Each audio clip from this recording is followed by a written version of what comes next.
If you want to listen to this episode or any of our episodes ad-free, you can do that now. Head on over to Patreon. Click on the ad-free level. You get all of our bonus shows that you've been hearing so much about. Plus, every single day, Monday, Tuesday, Wednesday, Thursday, and Friday, you can listen to this episode or any of our other episodes at the same time, ad-free, over on Patreon.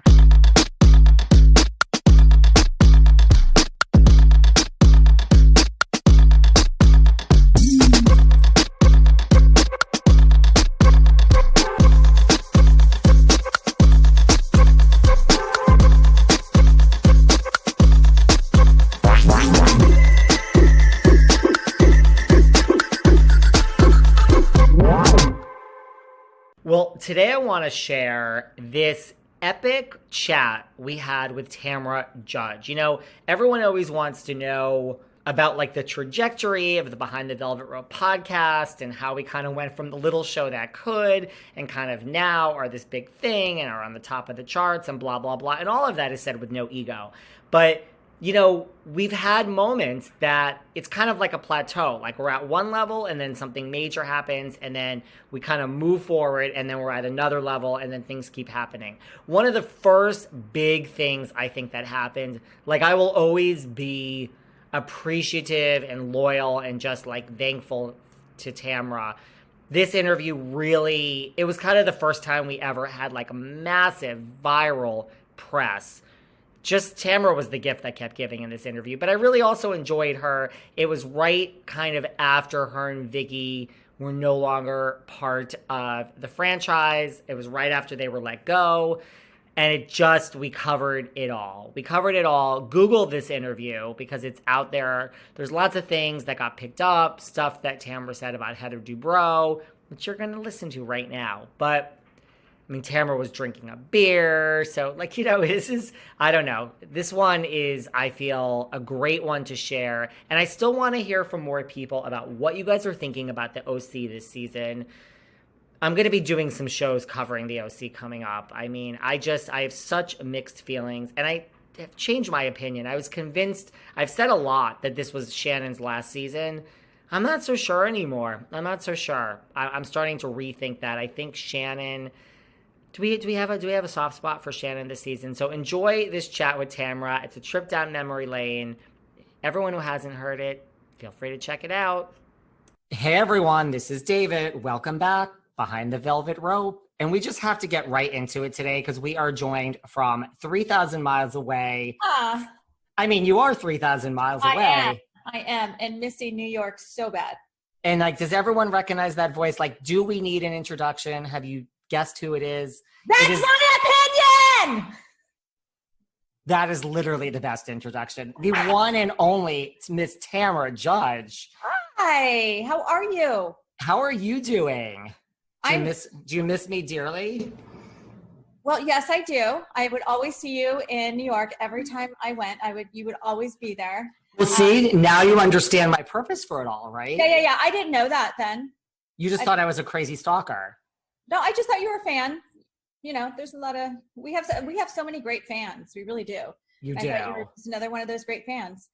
Thank you. Thank you for being nice to me when you thought I was just, you know, a fan on a street corner. That's all right.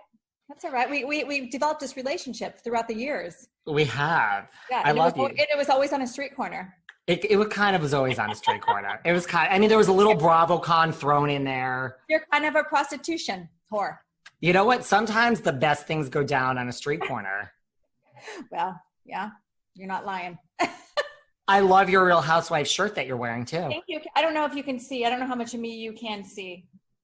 I can see from like your chest up. So I see it says Real Housewife. And then is that like a beer mug? No, it's a roll of toilet paper. It says the Real Housewives of Quarantine.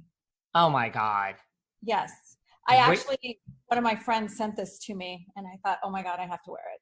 I was going to say, like, if you came up with that idea, you should start selling it right now. I know. I think it's already out there.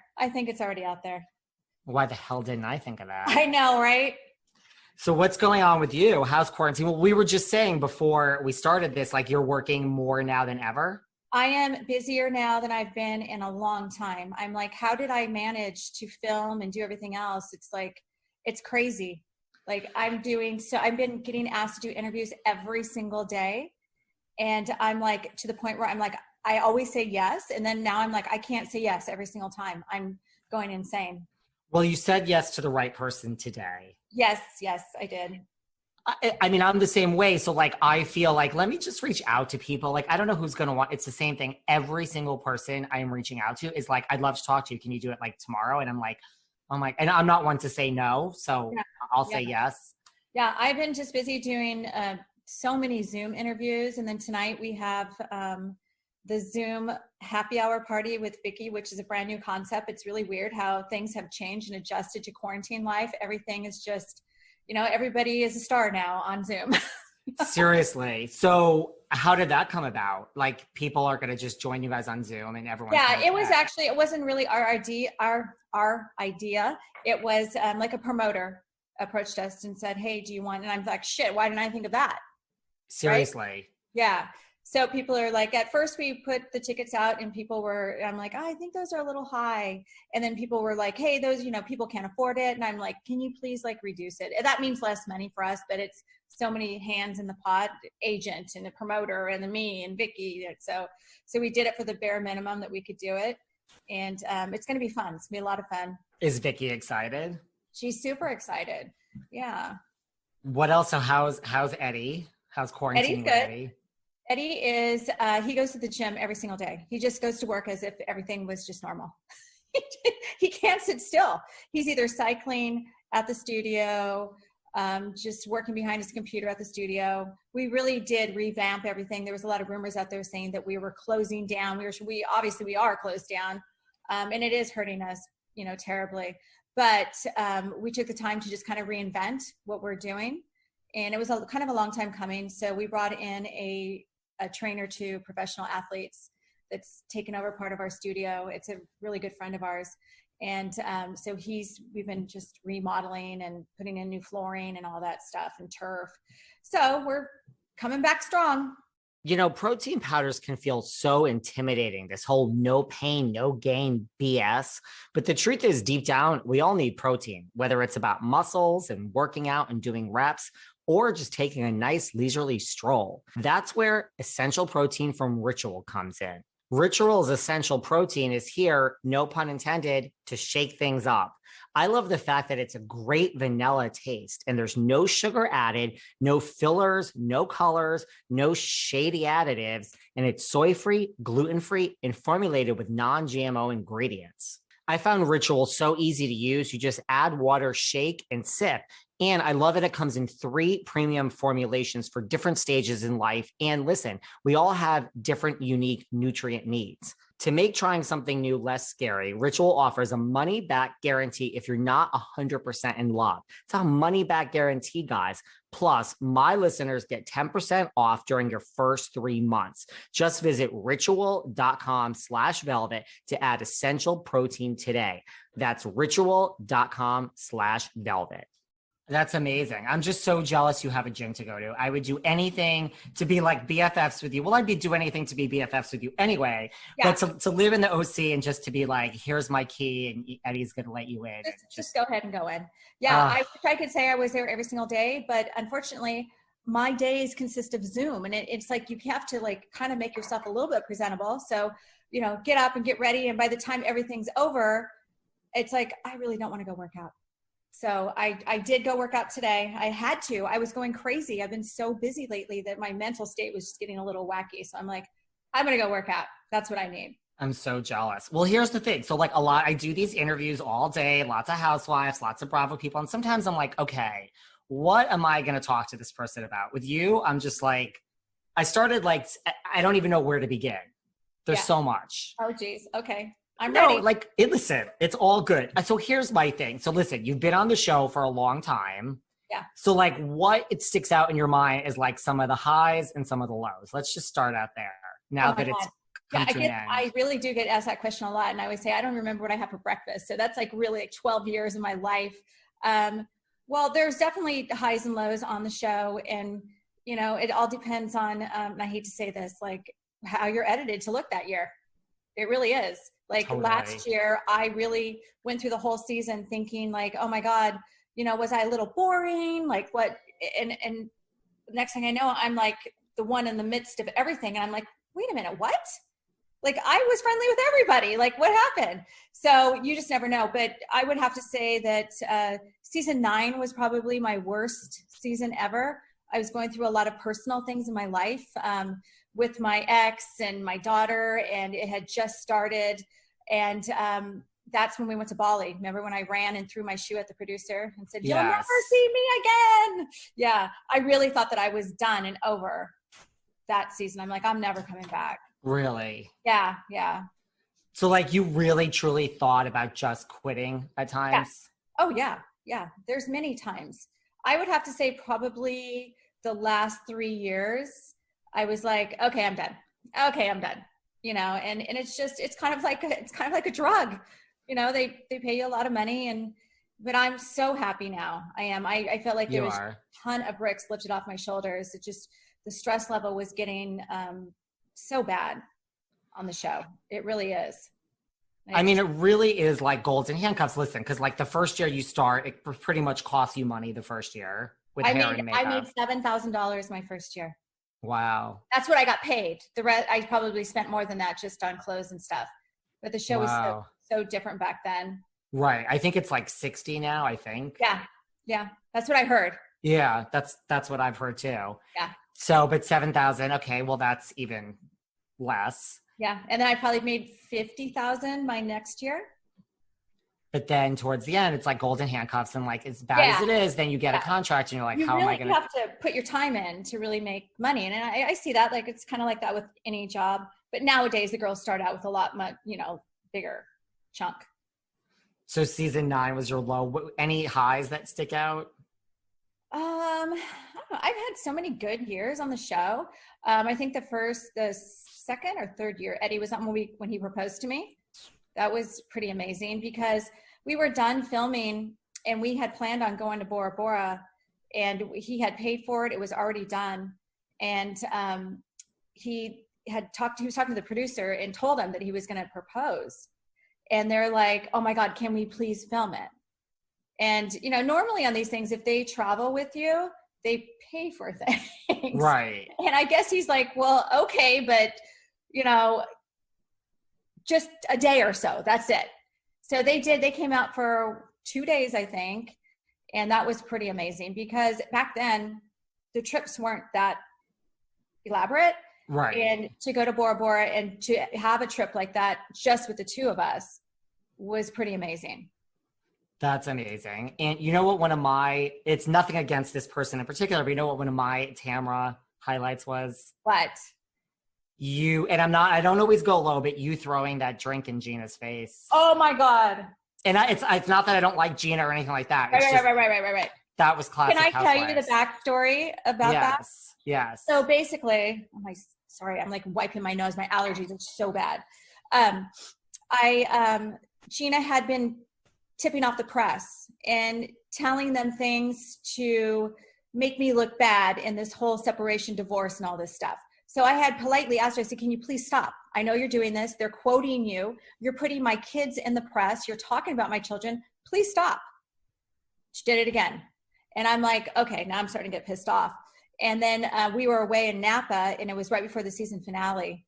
And I remember being in Napa and opening up my phone or something. I don't know, so long ago.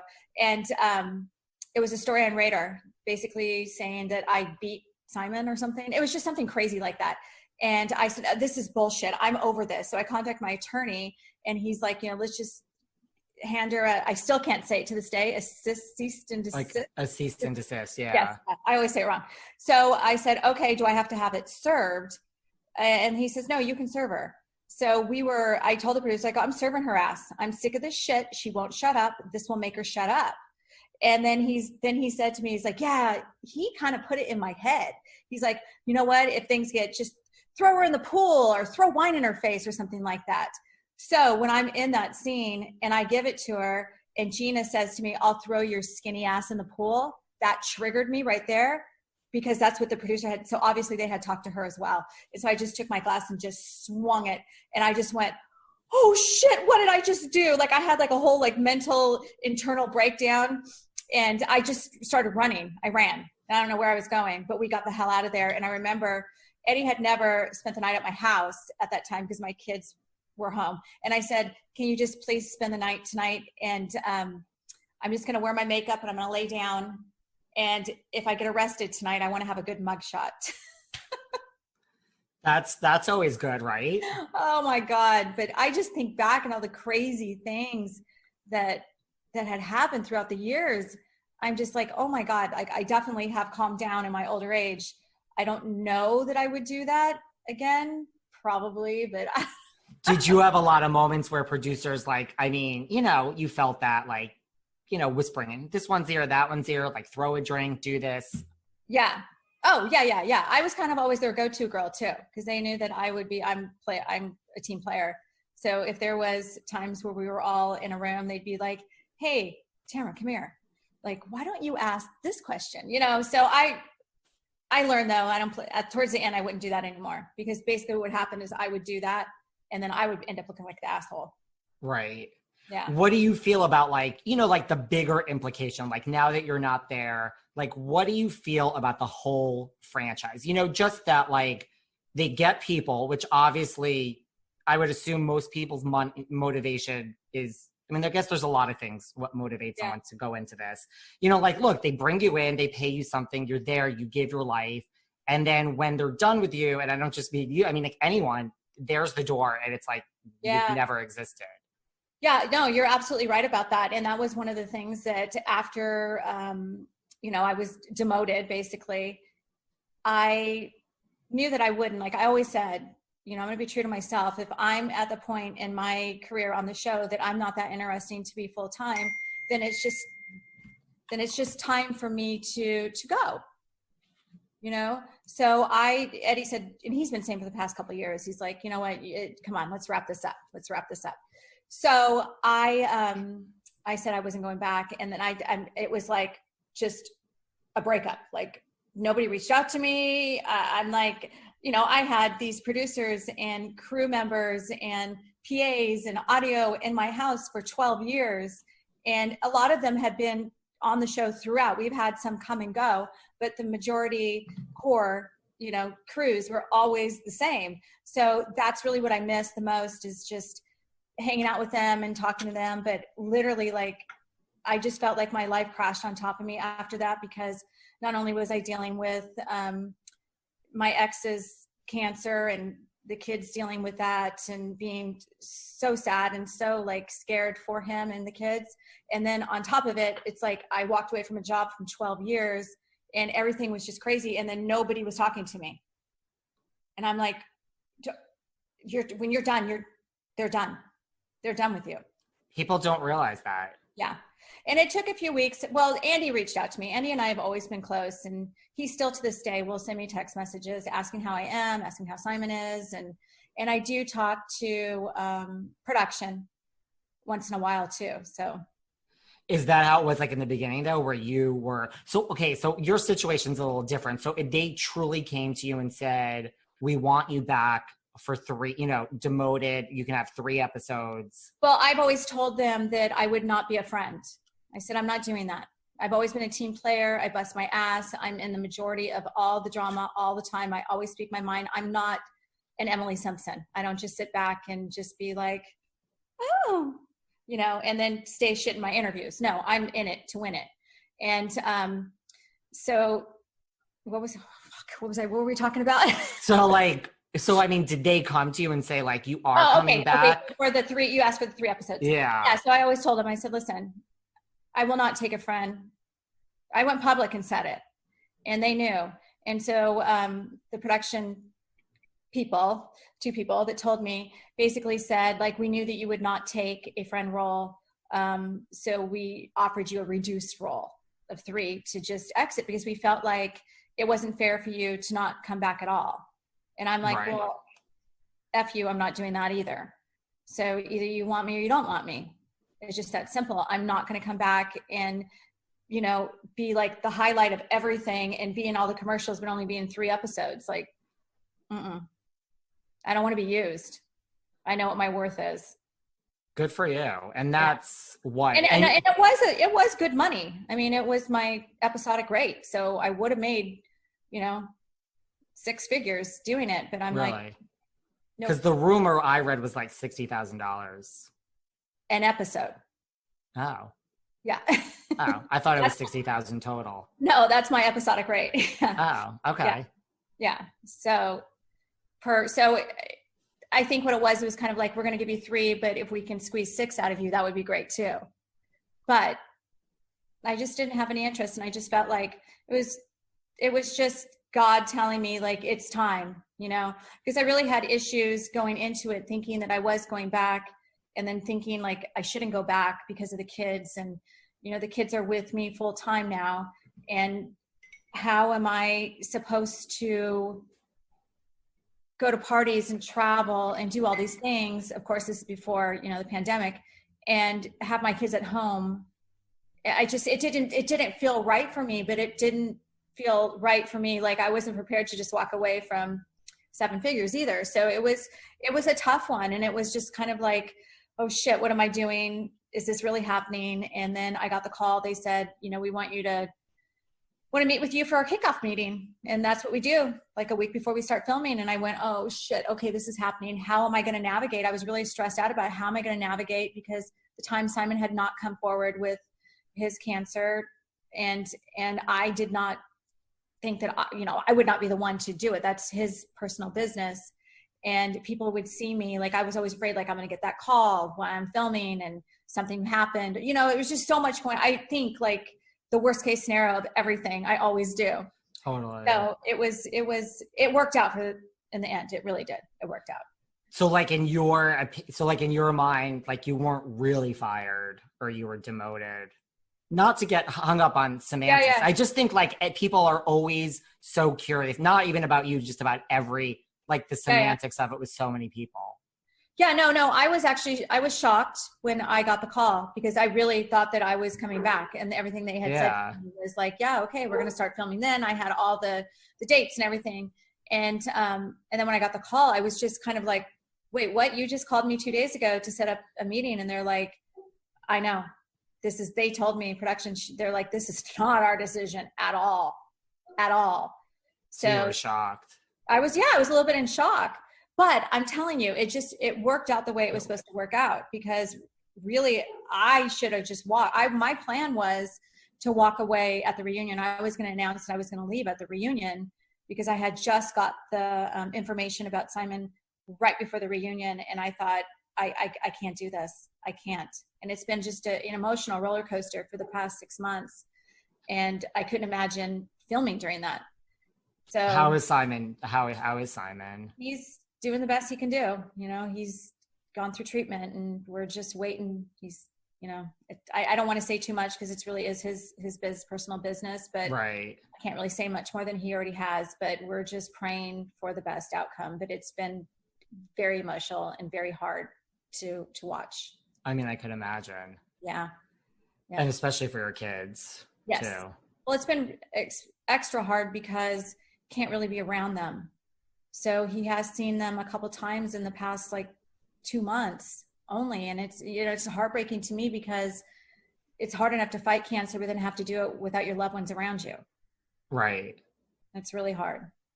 Did your decision, because it sounds like you kind of all along said I would never be a friend, which I respect that. Like, did that kind of belief be reinforced after you saw Vicki's experience as being a friend? Oh, absolutely. Absolutely. I feel like she got screwed. I feel like she was 90% of the drama. If it wasn't for her, there wouldn't have been all that drama. And let's face it, that's what the show's about. They want the drama. Totally. And then she got paid a quarter or half of what she normally would. So nope. Yeah. It's not for me. What about at the reunion? Did you feel Vicki was mistreated at the reunion? According to Vicki, she was lied to. She was told she was going to be there the entire time. What she had said to them is, I'm all in or I'm all out.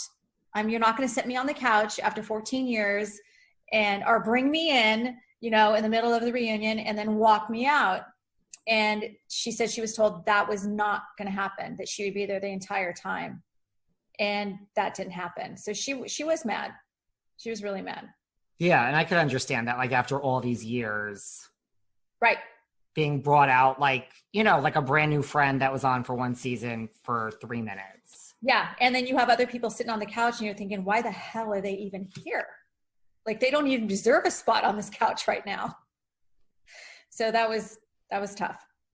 Are you shocked then at, like, this new cast? I mean, you know, not new, but like what they're now going forward with? Absolutely. 100%. A lot of people are. A lot of people are. A lot of people are. And I think it's a huge mistake, but we will see. You know, it might work out, it might not. But but they've had a lot of problems casting the show. I really feel like after Heather left, the show's just kind of gone like this. And I really felt like last year it kind of picked back up. And then they go and slice the cast in half. It's like, what are you doing? Who do you think is like the biggest dead weight on the cast currently? I think Emily is. I think she's dead weight on the cast. You know, 2 years, usually your first year you get a break, second year, but I don't know. And Jeana, not as much. I think Jeana speaks her mind. That's the thing. Like, she'll be honest and speak her mind, and she's not going to play these little games, and she's not afraid of anybody. Where Emily was always really nice to our face, but then she'd get in her confessionals and say things. It's like, well, wait a minute. You know, a good housewife says it to your face, not just behind, you know, a camera. So and I just don't think like there's a whole lot of interesting stuff going on there. Right. Like, do you think like doesn't mean she's a bad person at all. I just feel like, you know, some people are made to be on TV and some people are not, you know, totally. And sometimes saying like she's not good for reality might mean she's just a little too normal. Completely. Yeah. Completely. Well, like, I speak to so many housewives that are not on the show anymore, but not people like yourself, like people that were on for like 1 season or 2 seasons. And the story is always the same. They're like, I thought I was signing up for a reality show. I brought my real life. And I'm like, no, well, that's why it didn't work out. You're not good for TV because you thought you were just going to film your real life. I think the people that make it, like you or Vicki or anyone, like, do you think, like, when does that happen? Like, I mean, and did that happen? Like, it's still reality, but like, you knew what you were doing. And I don't mean that in a bad way. I mean that in like a good way. Well, I think it takes a certain personality to be a good reality star, if I call it that. But it's because I don't really give a shit. I say and do whatever I do on camera as I do in my real life. I don't filter myself. I don't produce myself. I feel like there's a lot of people on the show that produce themselves and only want themselves to be seen in a good light. It's the same type of people that filter all their pictures. So there's no nose holes. They want their life to look perfect. And people now, they don't want to see that. No. They want to see. People loved when Shannon pulled her shirt up and showed her stomach because that's real life. That's what people are dealing with. They don't want this filtered body that's like, oh, you know. So it just takes a certain type of person. I think Shannon's really good on the show because she does let it all out. She says it and she does it and she shows it. And there's other people that are like, well, I don't really want to show my bad marriage and I don't. Well, then you shouldn't be on a reality show. Totally. So I would agree with all of that. You know, it's kind of like what you sign up for. You just got to let it all out. Yeah. It's shocking though, because like, you know, you have your views on who's made for TV. And I mean, it seems like if we sat down, you and I would probably agree on every single person. Well, tell me. And yes, this is a beer. Good, you need to have a beer. Well, I mean, it's just shocking to me that after all these years, like I say all the time, like I have no ego, like hire me, Bravo. Like, how do they get it wrong? It's so shocking to me. I don't know because I feel like they got it right on so many other shows, but I feel like they just have a really hard time getting it right in Orange County. I really do. I mean, I love Jeana to death, but Jeana's a New Yorker. Emily just doesn't belong on the show, doesn't fit in. Kelly, I don't even know what to say about her right now. Let's talk about Kelly for a minute. There's a lot to talk about. Do you want to have another sip of your beer first? Yeah, I will. Okay. I mean, I feel that's appropriate. Well, Oh, okay. I hear the sirens. I feel like I'm in New York. You do? You miss New York, don't you? I do. One of the things I really miss about not being on the show is, well, I wouldn't have gone to New York anyways yet because they're still filming, but Julius, Priscilla, Andy, New York. I mean, that's what I really am going to miss, but I could still go to New York. Listen, you need to come and we need to all hang out and have drinks. Yeah, I will definitely come. I'll still go. I can't wait to travel again. The free trips to New York were nice, right? They're nice.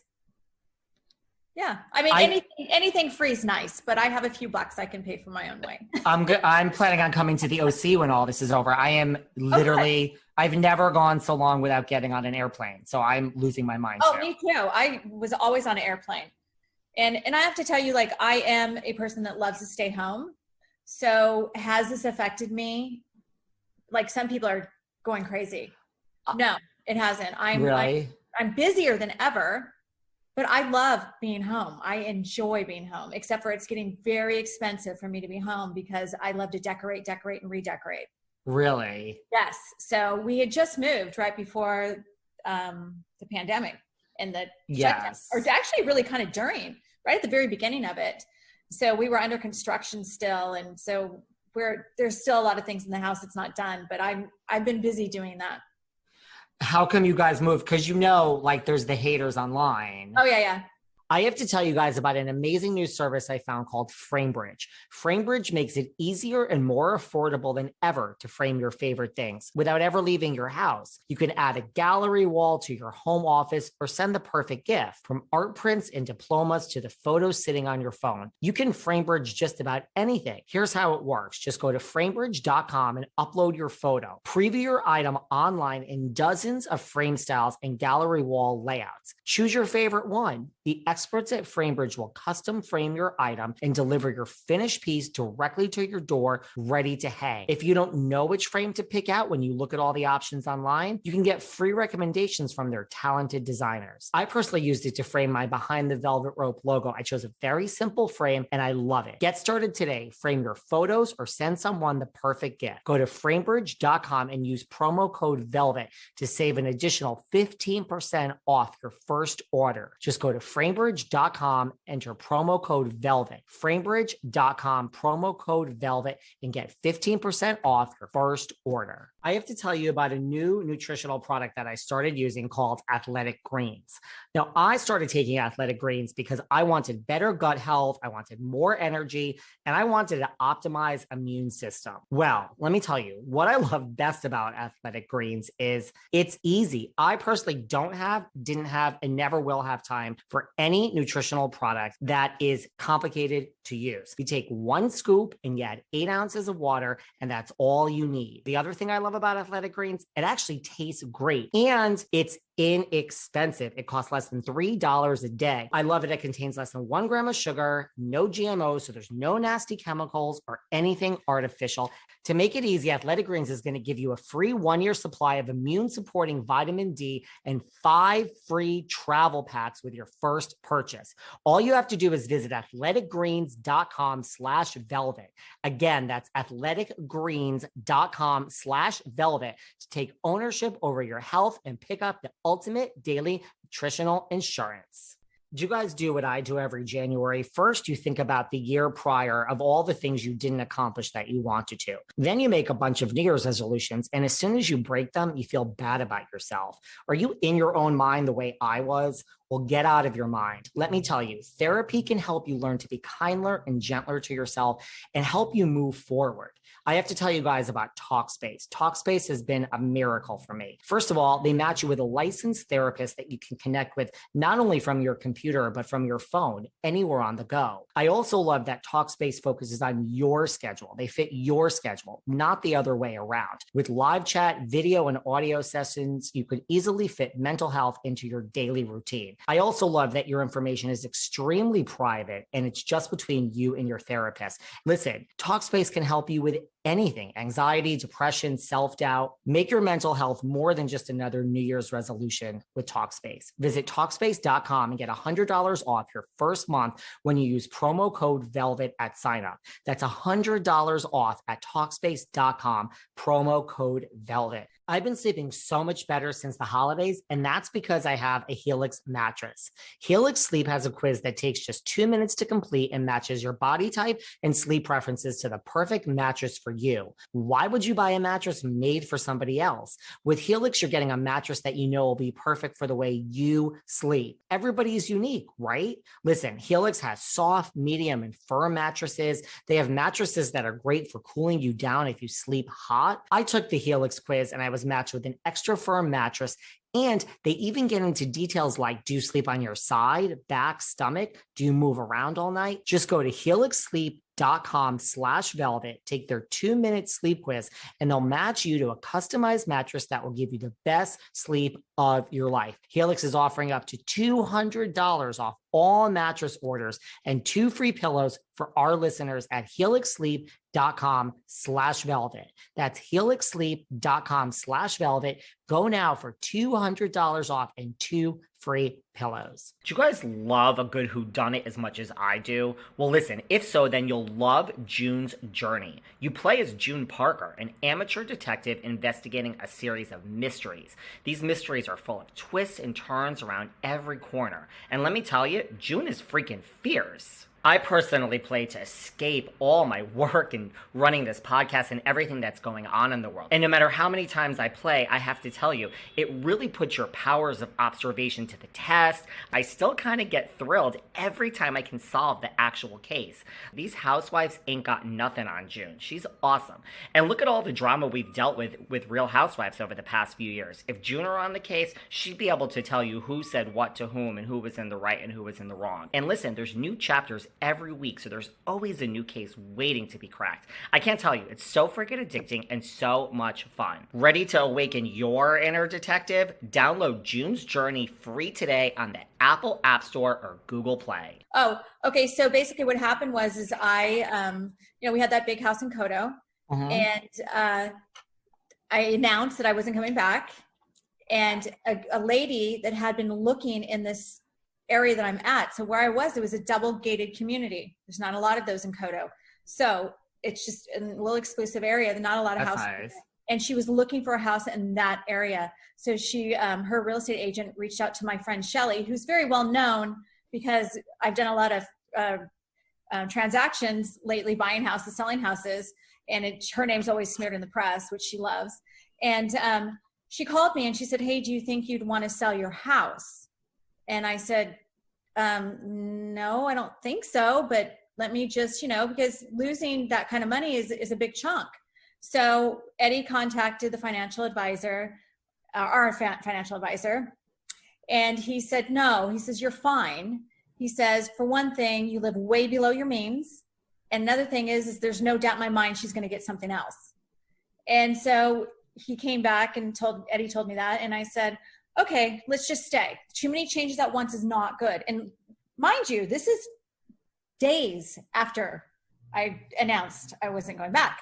Right. So a few days went by and Shelly called me back and she said, they upped it.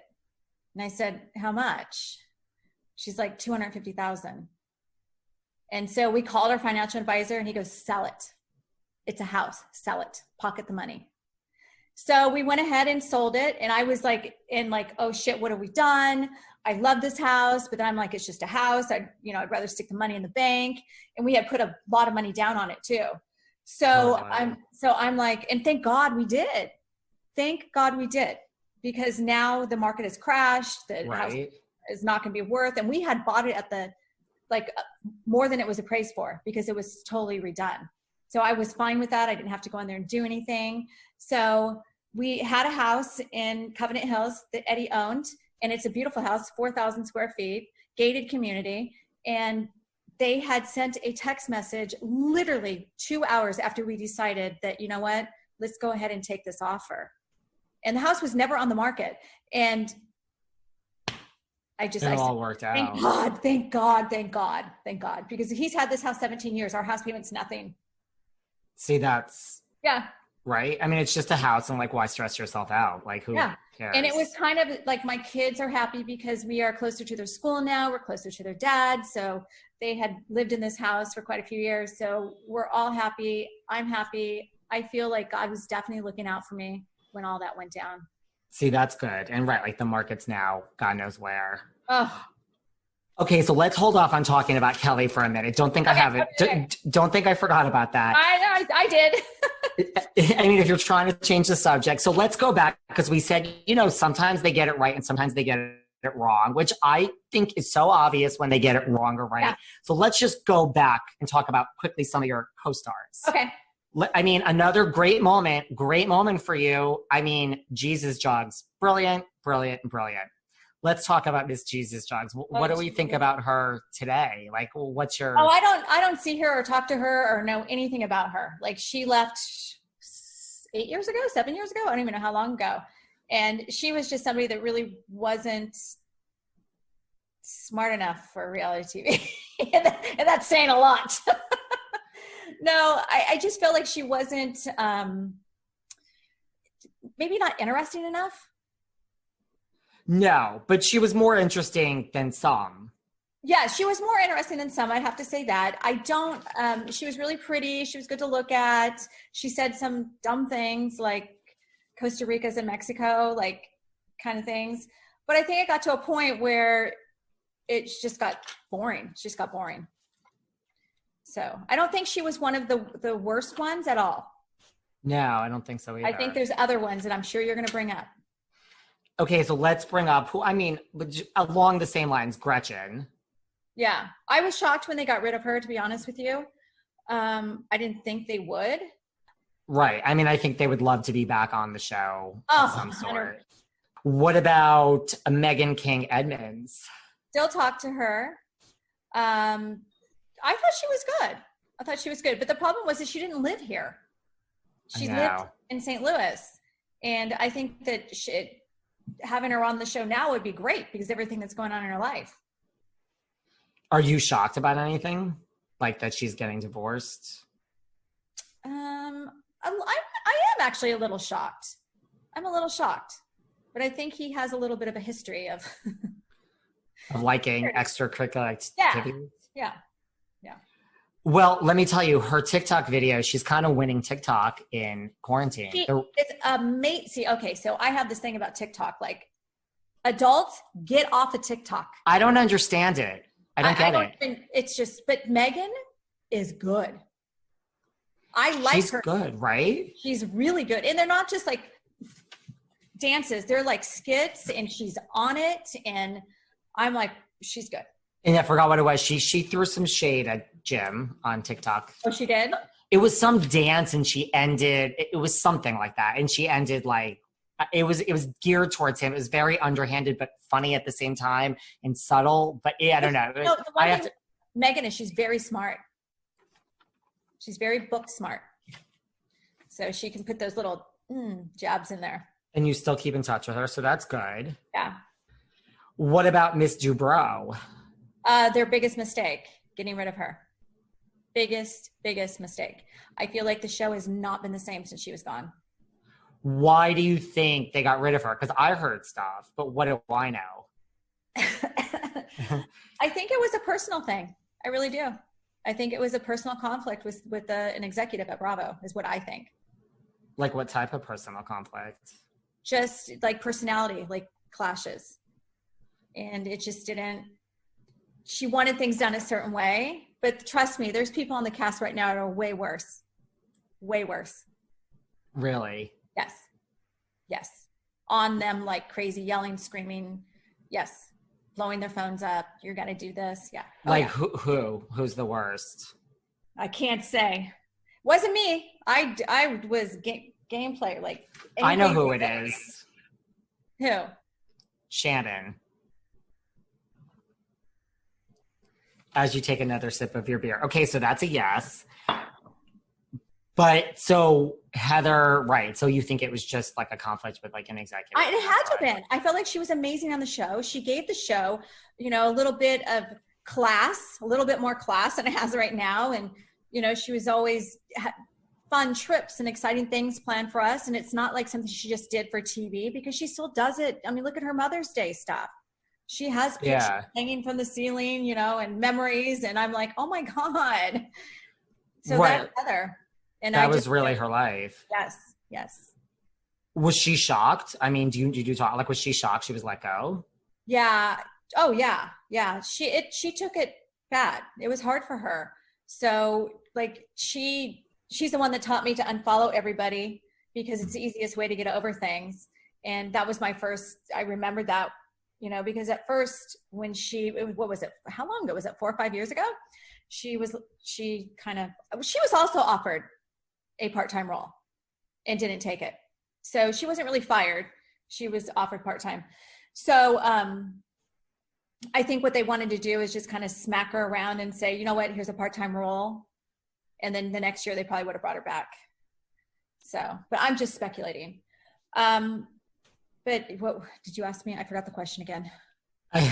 Now you're making me forget the question. What was she shocked? Like, oh, was she shocked? Yeah, absolutely. And it took her a while to get over it too, because she reached out to me as soon as she found out, and she's like, "Oh my God, I can't even believe this. Like, this is what is going on in the world, that you're not going to be on the show." And then she's like, she told me, she's like, "It took me a while." She goes, "It probably took me 3 years to really like follow people and talk about the Housewives again." She goes, "It was really hard." So she just unfollowed everyone, and that's where you learned it. Yeah. And I took it personal. I'm like, oh my God. And she like just really cut ties with everyone, because she just needed to get through it. That's understandable. But I totally get it. I took me 30 days to get over it. Like, so you feel, because, there's like, what is it? The 4 or 5 stages of grief. Yeah. Anger. So you feel like you are totally over it. Yeah. I think actually it took me about 3 months, and it probably right before we moved into the house, I would still just be like, what did I do wrong? And I even asked Andy, I go, what? He goes, you did nothing wrong. He's like, you were the perfect housewife. He goes, they just want to see what it's going to be like without you on it. And he says, trust me, they're going to want you back. He goes, and just think like the following year when you come in and you're like, the bitch is back. Well, that's why I really do feel if someone doesn't need the money, it makes more sense to never take a friend role. I think it could only be the nail in your coffin. That's just my opinion. Oh, I do too. And I just feel like it's just at my stage of the game, like 12 years in, it's just a smack in my face. Like if they would have came to me and say, listen, like, you know what, we're going in a different direction. Like, how about if you do like a limited role? And if they would have talked to me about it like that, I'd be like, okay, well, maybe.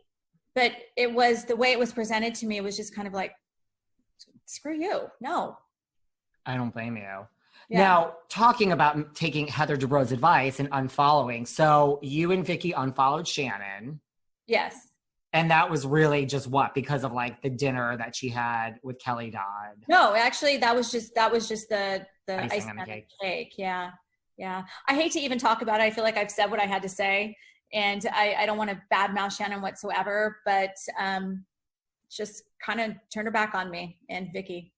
And it hurt, because we were there for her for so many years, talking her through the divorce and taking her calls in the middle of the night. And it hurt me more than anything, because I'm sitting back and I feel like my rug has been pulled out from underneath me, and I'm, heartbroken for my children. And, I'm thinking like, what the hell, like 12 years of my life, like, who am I now? Like I have like an identity crisis, like, hi, I'm Tamra from the Real Housewives. I'm like, who am I? Like, I'm just Tamra now. So it's just a lot that goes through your head. It was just kind of like shock. And I wanted my friend there. Like I was always there for her. And then I just feel like when things happen in your life, you really find out who your true friends are. And it's just that simple. And then when I saw that picture, I'm like, hell no, I don't want to watch that, because I'm already hurt because you've turned your back on me. But now I got to watch you buddy up to somebody that you warned me not to hang out with last year. No, I'm not playing this game. So I'm hurt more than anything, but I don't want to see it. I just don't want to see it. I still follow Gina. That being hurt makes sense. Yeah. And I mean, you think Shannon's just doing it like, I need my job, I need my money, like I have to just keep my nose to the ground? Probably. I'm not saying that we didn't have any communication after she found out. But we went from talking every single day, multiple times a day. And if you know Shannon, she's very demanding. If you don't pick up the phone, she'll continue calling and texting until you do. And so Right. I would start calling her and she would throw me to voicemail. And I'm like, are you serious right now? Like, so it was just hard. It was just really hard on me because I needed somebody and she wasn't there for me. And then to see that, I'm like, you know what? I don't want to see this. I wish her well. I hope things go well. I feel sorry for her this season. Good luck. But yeah, so it was nothing more than that. I just felt like I needed the same support that I gave her when she, the past 4 years. That makes sense. I'm still hopeful that you guys will repair this somehow. Yeah, maybe season 16. Thank you everyone for tuning into our part 1 sit-down interview with the one, the only classic mega housewife, Miss Tamra Judge. And stay tuned. Part 2 coming soon. Thanks for listening to yet another episode of Behind the Velvet Rope. Because without you listeners, I would just be a crazy person with voices in my head. And if you like what you hear, subscribe on Apple Podcasts under Behind the Velvet Rope. And when you're done subscribing, feel free to leave a 5-star write-up review because the write-up reviews actually count. We read each and every one of them. We post the best ones, and the reviews really help our shows keep going. And we really appreciate everything you guys say, especially the positive ones. And if you want to find us online, we're at Behind Velvet Rope on Instagram. We are at David Yontef on Instagram. We're Behind the Velvet Rope on Apple Podcasts. Or head on over to Patreon because you know what? There are just some things we can't talk about here. So for our bonus episodes, go to Patreon and type in Behind the Velvet Rope. And if you still aren't sick of me and you want more David, go to Cameo and book me on Cameo. And you can ask me anything there. I'll answer whatever you want. And I have a bargain basement price of $10. Thank you guys. See you soon.